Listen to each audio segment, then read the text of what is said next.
God speaks to us in a devilish voice. At times I loathe the power of choice. The world is focused on Pinocchio and how his nose grows, negligent of the psychotic puppeteer. Freedom comes with strings attached and a control bar. The devil is blamed for our psychotic behavior. Mother, we are uncomfortable with the idea that we are accountable for the unexpected events of life. When South Africa chanted happy, immersed in the river of excitement and relief, smiles on our faces painting a pattern of liberation over grief, boasting about the manifested stream of our beliefs.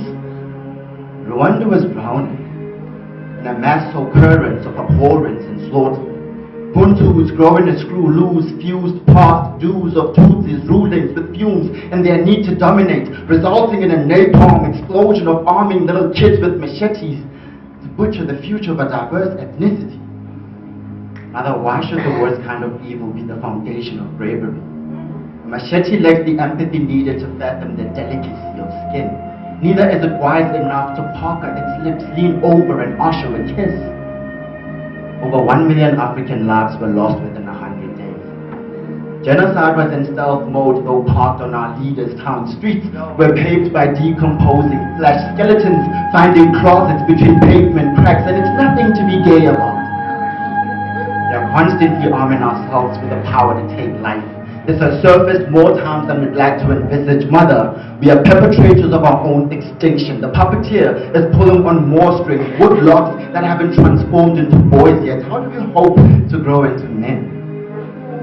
Prejudice flows in our veins. Prejudge this and go insane. 67 Africans have died in the state. The Buyela Kaya campaign has humility detained, teaching us more ways to sublimate blame. We are carrying around an anchor of hate. The weight of psychological categorization will bless us with Titanic's fate. Try escaping death, jumping into a lifeboat that's still attached to a sinking ship.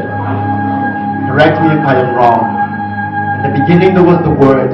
Therefore no thing exists without first having a name, and it is within its meaning that we start acting out what its description entails. But this word is the reason I detest wearing the skin, draping of hatred and sin. If this was marine living, would be roaming around with fins. Now I comprehend why a shark's eye and mine are akin. Avid savages, it seems, the blood that was shed during the enslavement of our forefathers tainted our spirits.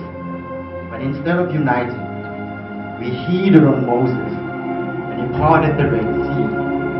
Monkey wrenches splatter brains on tar. A road isn't wise enough to shriek, stop. Neither was it designed to comprehend the intricacy of a violent thought. So many pleas lay here. The spirits of xenophobia victims, unremorsefully scorched by the sun, paint painful memories on our pavements. Pedestrians pedal on graves, but where is the amazing grace? That sweet sound that's meant to save. Ain't nothing candy about wheels, especially if a lynch mob is surrounding a being. Grief inconsolable, grief-stricken cries unmelodious like trumpets blown. Judgment Day has been brought forth by images of the Lord. I know a photograph can document the Holocaust, but it saddens me greatly how a king will permit pawns to paint his job. We are constantly placing crowns on demons that have Africans cloned. The sound of raging flames engulfing flesh were captured by the flesh of the naked. But it's the photographer that took home his moment. How do you think he sleeps? How will he fall into a trance of sublime dreams, carrying a burden like breath of witness and a man's breath melted to ashes? How will he sense the horrific screams of a torched temple to his offspring?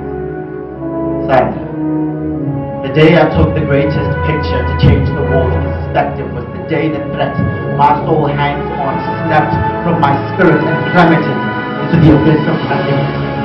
I still don't understand why a man's ashes must wait for rain to reach the ocean.